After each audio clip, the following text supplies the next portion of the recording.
Low-carb diets and pregnancy. What are the effects of a low-carb diet on pregnancy? Low-carb diets can be used to improve fertility, manage adverse symptoms during pregnancy, and even healthfully lose weight while breastfeeding. There has not been a voluminous amount of research conducted on the effects of low-carb diets and keto on fertility, pregnancy, and breastfeeding.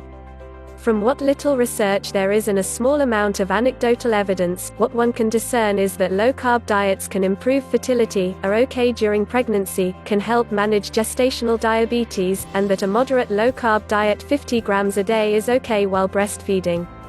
That's good news for women who want to exert greater control over their own health and well-being. The keto diet is used to treat polycystic ovary syndrome. PCOS is a constellation of symptoms caused by elevated male hormones in women.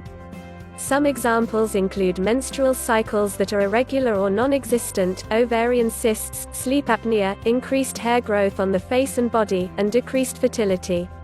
PCOS is a common condition, with one study revealing that it's present in 12 to 21% of women of reproductive age. Up to 70% of women with PCOS remain undiagnosed. In 2005, the effects of a low-carbohydrate, ketogenic diet on PCOS were documented as positive, helping participants manage their weight and decreasing the amount of male hormones in their bodies. In 2017, the journal Nutrients published The Effect of Low-Carbohydrate Diets on Fertility Hormones and Outcomes in Overweight and Obese Women, a systematic review, which offered even more evidence that the ketogenic diet can be used to manage symptoms of PCOS. These studies, however, did not touch upon the effects of a low-carb, ketogenic diet on the fertility of women who don't have PCOS.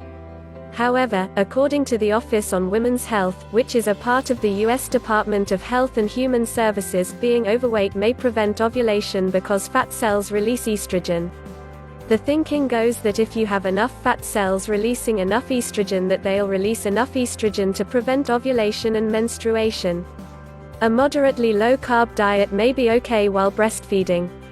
Keto and breastfeeding are not an advisable combination, so mothers will have to change their keto lifestyle a little bit. If you want to eliminate unhealthy, carb-heavy foods from your diet in favor of nutrient-dense foods, and maybe even reverse weight gain while breastfeeding, 50 grams of carbs is the number most often suggested. 50 grams is even the amount used by Atkins. In a blog titled, "Oh, Baby!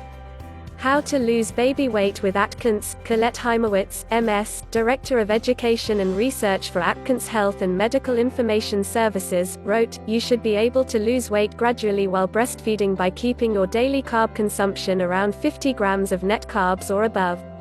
Nursing a baby requires a reasonable amount of calories, so you should see a gradual weight loss. The issue is that too rapid a weight loss, combined with the concomitant release of toxins stored in fat cells, might also be transmitted into breast milk. Until you wean your child, losing only 1 to 2 pounds a week should be your goal. To have adequate milk supply, it's essential that you're staying well hydrated.